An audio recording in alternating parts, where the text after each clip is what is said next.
Hello friends, my name is Miranda and welcome back to my universe. Today we have another book review and I will be talking about the long-awaited Iron Flame by Rebecca Yarros. I just finished this in time to read Onyx Storm, which came out just last week. I can't wait to dive deep into it, but of course I had to finish the second book. Now, Iron Flame is a sequel to Fourth Wing by Rebecca Yarros, so because of this, I will be spoiling the first book. But I will not be spoiling this book until the very end of this video, in which I will give a spoiler warning before going further into any discussion. I have a very complicated relationship with this book. So I will actually be doing this review a little bit different than my other ones. I'm just going to tell you the things that I really liked about this book and then switch it up to the things I did not really like. Because there's quite a few bullet points in both categories. So what is Iron Flame? I'm like so glad you asked. Let me tell you about it. Iron Flame is the sequel to Fourth Wing by Rebecca Yarros, which I will put up here as well. This series follows around our main character, Violet Sorrengail, who is in Basgaith War College, in a world that is filled with dragons, magic, power, lots of fighting, and lots of complicated relationships. In the second book, we pick up right where we left off in Fourth Wing. Violet has just recently been healed, and she has recently discovered that her brother is alive after being told almost her whole life that he has been dead. So she has a lot of turmoil going on, as you would, and she has to figure out her life and what that looks like moving forward. A war breaks out in this book. I don't want to spoil anything else, so I think that's all I will give, but it just basically builds on the relationships we already discovered in Fourth Wing. A whole lot of nothing also happens. But before I get into what I dislike strongly about this book, I will talk about what I did enjoy about this book. I genuinely love this world that Rebecca Yarros has created. If you don't know, it's a mix, I would say, of Hunger Games, Divergent, and How to Train Your Dragon in one little beautiful masterpiece. It feels extremely nostalgic. That is just fun for me to read. I also personally thought that this book was hilarious. There were several times I laughed out loud. And that takes a lot to do. Like, I'll chuckle at a page, right? Most books make me chuckle, but this book made me laugh out loud. Like, some of these characters are so quick-witted and will just say whatever's on their mind, and it's hilarious. I love it so much. I also loved the ending to this book, and let me tell you, I am so glad I just finished it, because if I read this book when it first came out, I would be dying to know what happens next. There is a huge cliffhanger at the end of this book, like life-changing, world-shattering. All I'm gonna say about that. I enjoyed the last third of this book so much. I found it very enthralling, engaging, could not put it down. But that leads me to talk about the first 2/3 of the book, which I guess we'll get into right now. What did I dislike about this book? Once again, I'm so glad that you asked. I'm not over-exaggerating. The first third of this book, nothing happened. Absolutely nothing happened. And I was shocked. I'll be honest with you. Fourth Wing was amazing. Like, something happened every single page. I could not put it down at all. Heading into Iron Flame, right, I'm like, oh, this is gonna be so good. And it took forever for it to get good. Iron Flame definitely suffers from second book syndrome. Gotta be honest with you, the writing is way choppier than Fourth Wing.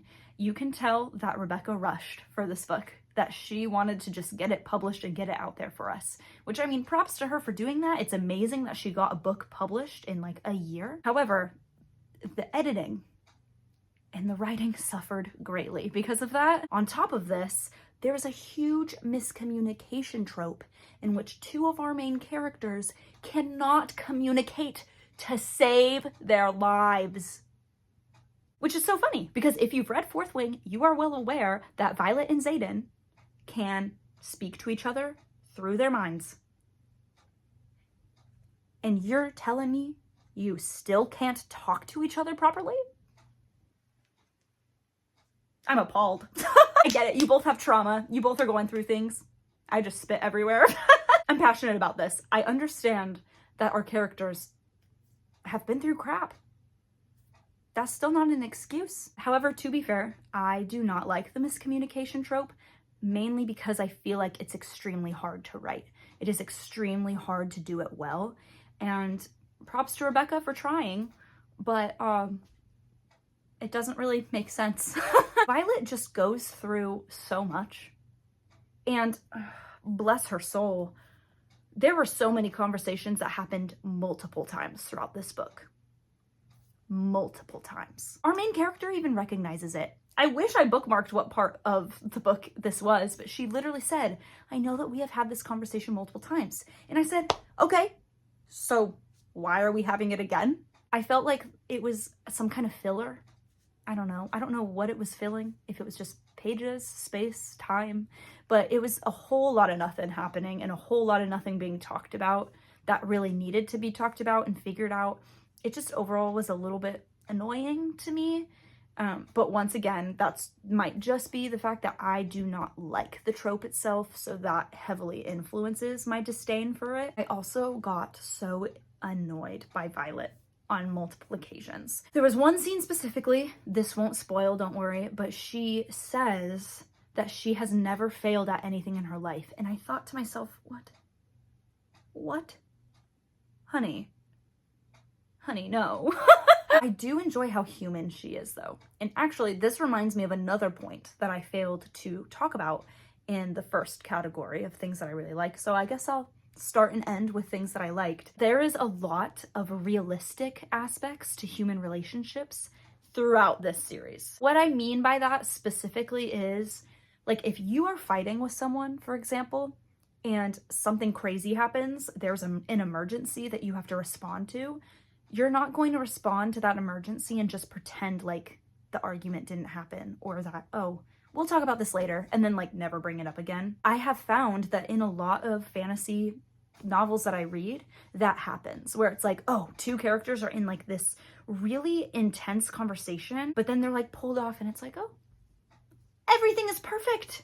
Let's kiss now. But that's not what happens in this series. Rebecca does an amazing job with writing her characters to be human. Once they're hurt, it's like, no, we gotta repair this. We gotta build this. I can't just drop an argument. Specifically, Violet and Xaden, they are built like that, where it's like, we gotta figure this out.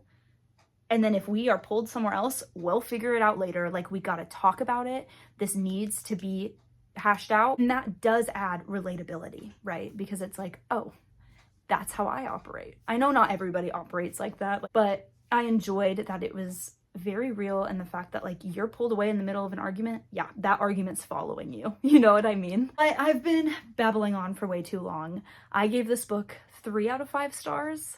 I felt like that was a very good middle ground, because it literally is the middle ground. I'm really excited to continue on with this series. I definitely am going to still continue on. So you'll see my Onyx Storm review here shortly, I promise you. But yes, that ends my spoiler-free section. If you do not want to be spoiled, do not keep watching. Have an amazing, amazing day. Now time for me to get even more unhinged.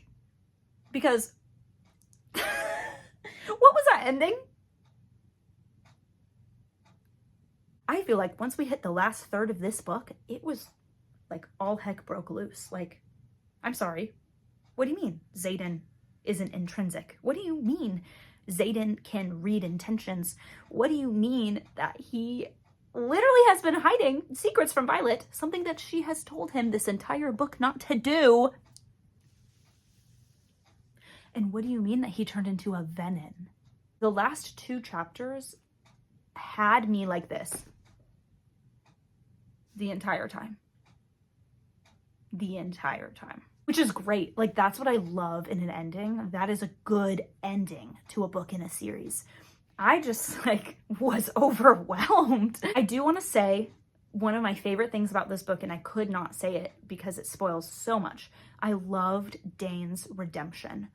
I personally really do like Dane, but that is because I love like the best friends since childhood trope. I love that. I eat that up for breakfast, lunch, and dinner. Like, that trope's one of my favorites. And so I love that she has that. Violet has a best friend that she says all the time, I used to climb trees with Dane in childhood. Like, she has been with this kid for so long. They know each other so well. So to have him betray her so bad in Fourth Wing was just so, it was hard on my heart. Like, I always was kind of sussed out by Dane, right? Just the way that he went about things in the first book was really sketchy. But the second book, he was 20,000 times better. I really like Dane. I think he might be one of my favorite characters just because he has a lot of complexities going on too, like with his father and all of that. Jazz, more like scary, dark, death metal jazz. So I enjoyed that. That completely took me off guard when he saved Violet's life and when he killed Varric. I think that's what his name is. I'm already forgetting his name. Once a character dies halfway through a novel, I guess I just forget about them. It is what it is. And once again, I loved how this book ended. Like, that was another one of my favorite things. I never would have ever thought that Xaden would become Venin, would become like Jack Barlow. I didn't even, like, that caught me out of left field that Jack was even Venin. I was actually pretty confused in that scene. Let me know if you were too. I had to read that scene multiple times to understand what was happening. But that is crazy. And that leaves me with so many questions about Xaden and his relationship with Violet and what it looks like between him and his dragon Scale now. Scale. You know, his dragon now. So many questions that I'm really excited to see answer and unfold in her next few books in the series. So overall, I did enjoy this book. Big issues, but I did enjoy it.